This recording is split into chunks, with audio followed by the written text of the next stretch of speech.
कि शास्त्रों वेदों में भगवान को अकारण करुण कहा गया। अकारण करुण अर्थात बिना कारण के कृपा करने वाले, दया करने वाले।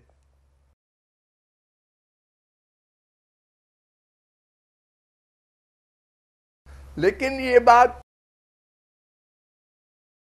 लॉजिक से, तर्क से जचती नहीं। क्यों? अगर भगवान अकारण करुण है तो फिर हम सब जीवों पर कृपा क्यों नहीं कर देते? सब जीव आनंदमय हो जाएं, मायातीत हो जाएं।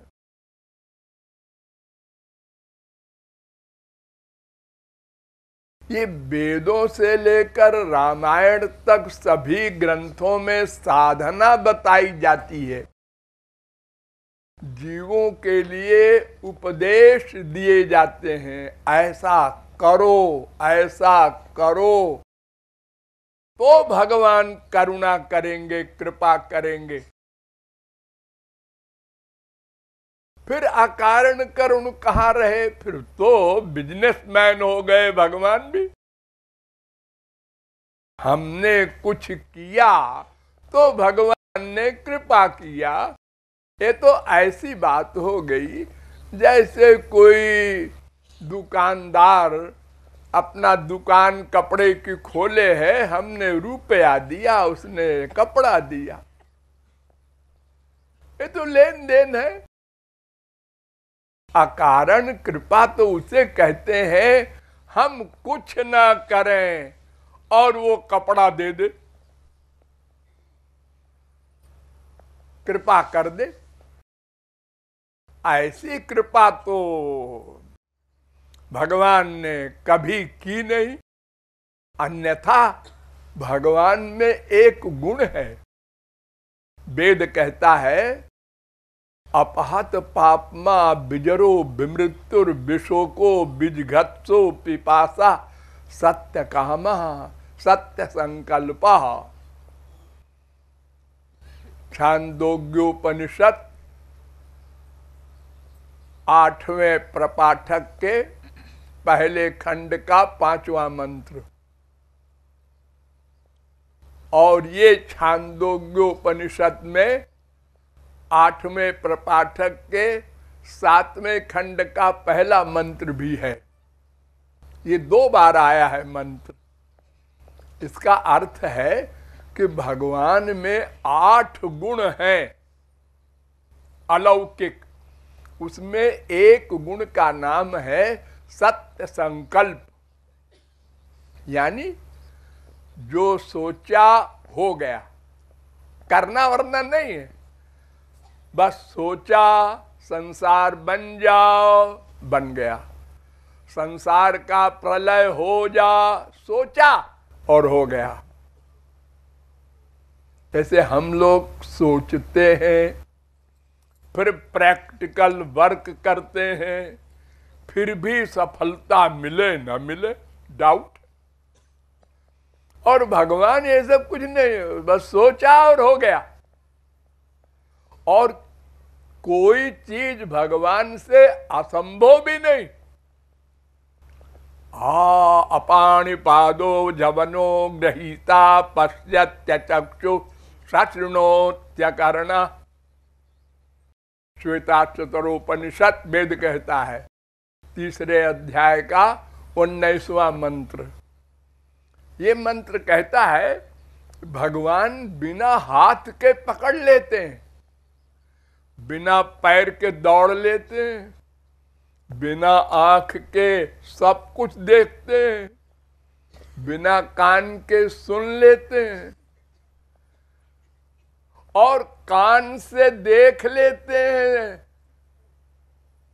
सूंघ लेते हैं, सोच लेते हैं, जान लेते हैं, यानी एक इंद्रिय से सब इंद्रियों का ज्ञान भी कर लेते हैं, यानी इम्पॉसिबल को पॉसिबल करते हैं।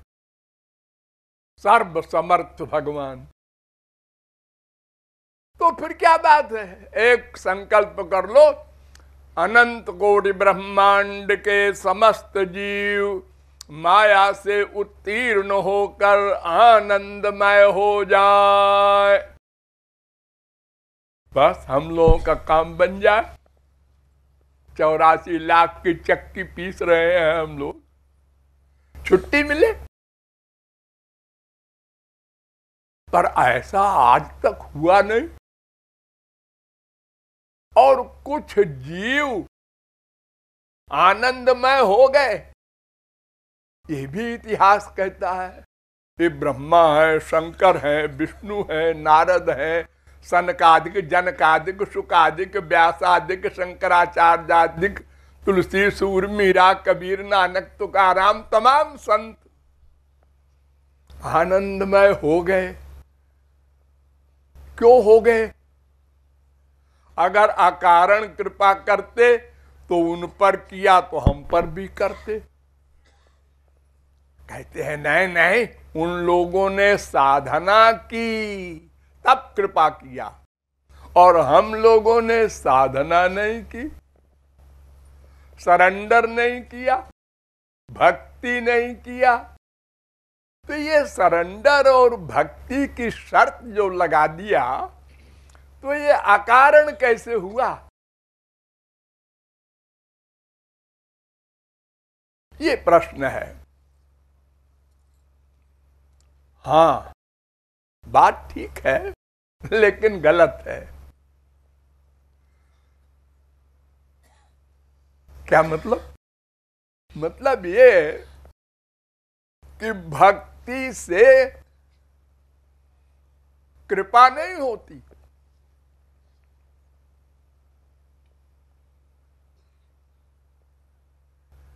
भक्ति से भगवान मिलते हैं ये बोला जाता है, लेकिन ये फैक्ट नहीं है। क्यों? क्योंकि भक्ति हम किससे करेंगे? मन से, इंद्रियों से। हाँ, तो इंद्रियों की भक्ति तो भगवान नोट ही नहीं करते।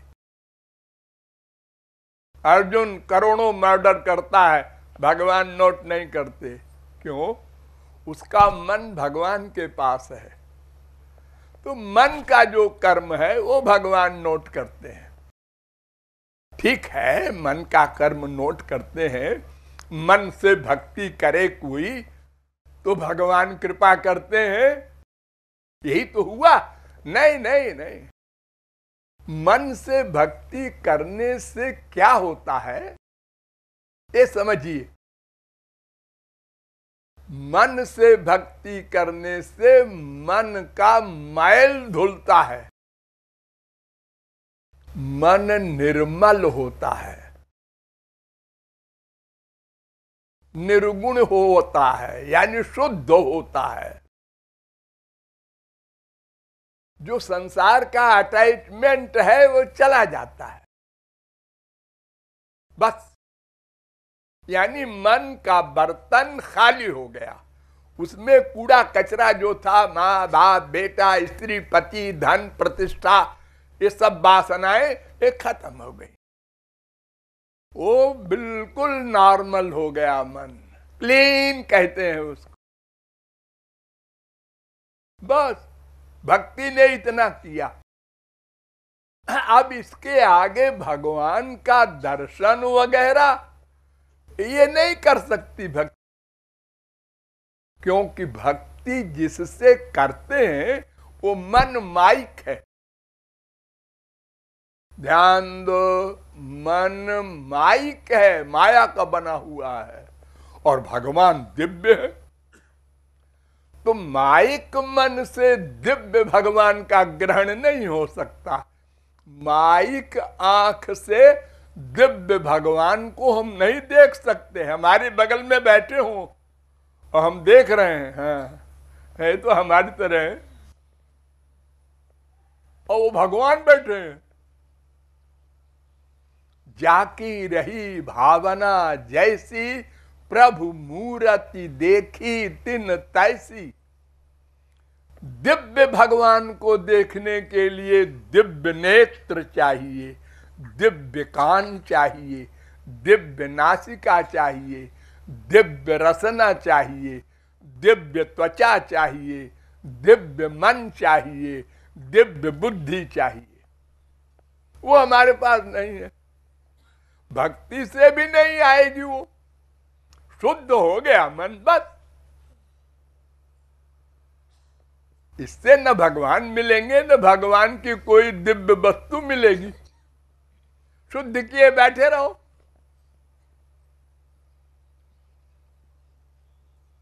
फिर क्या होगा इसके बाद? मन शुद्ध होने के बाद फिर भगवान महापुरुष के द्वारा उसमें दिव्य शक्ति भर देते हैं। ये कृपा। अब आई कृपा अकारण, यानी अपनी शक्ति से भगवान आंख में दिव्य आंख, कान में दिव्य अपना पावर वो भर देते हैं। यानी इंद्रियों को, मन को, बुद्धि को दिव्य बना देते हैं। ये हमारी साधना का फल नहीं है। हमारी साधना से, भक्ति से तो खाली मन शुद्ध हुआ। अब उसको दिव्य बनाने के लिए भगवान की अकारण कृपा चाहिए। अगर वो नहीं करते तो हम बैठे रहते, हम भगवान का दर्शन नहीं कर सकते, माया समाप्त नहीं होती, 84 लाख में घूमते रहते और अनंत जन्मों के हमारे जो पाप पुण्य है वो भी भस्म नहीं होते।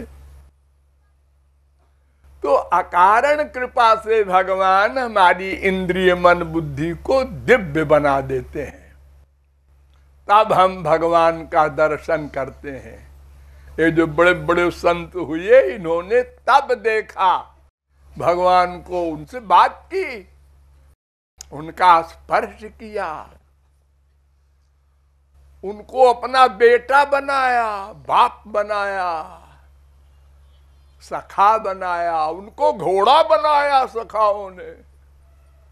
जैसे हम संसार वाले करते हैं आपस में, क्योंकि उनके पास दिव्य दिव्य सामान हो गया। ये दिव्य दिव्य सामान के लिए भगवान की अकारण कृपा आवश्यक है। तो भगवान अकारण करुण है, लेकिन वो अकारण करुण का उनका फल अंतःकरण के शुद्ध होने पर मिलता है। तो जिसने अंतःकरण शुद्ध कर लिया भक्ति के द्वारा, उस पर कृपा हो गई, वो हो गया संत। इसलिए दोनों आवश्यक है। जैसे एक सामान देखना है हमको, हमारे सामने क्या रखा है, कैसे देखेंगे? आंख से। अच्छा, बड़ी अच्छी आंख है तो भी देख लेंगे, हाँ। और अगर लाइट ऑफ कर दें तो अंधेरे में अब नहीं देख सकते। क्यों? आंख तो है उसके, अटक के गिर गया। अरे क्यों रे, कैसे गिर गया? अंधा है क्या? नहीं नहीं, अंधा नहीं हूं जी, अभी नई नई आंख है। फिर अरे अंधेरा था जी, वो सामान रखा था वहां। यानी उस सामान के ऊपर लाइट भी चाहिए और आंख भी सही चाहिए। नहीं, सूरदास को 25 जून के दोपहर को भी नहीं दिखाई पड़ेगा। दोनों कंपलसरी है। ऐसे ही साधना भी कंपलसरी है। उससे अंतःकरण शुद्ध करो, फिर भगवत कृपा भी कंपलसरी है, उससे वो दिव्य बने, तब भगवत प्राप्ति हो, माया निवृत्ति हो, आनंद प्राप्ति हो। ये समाधान।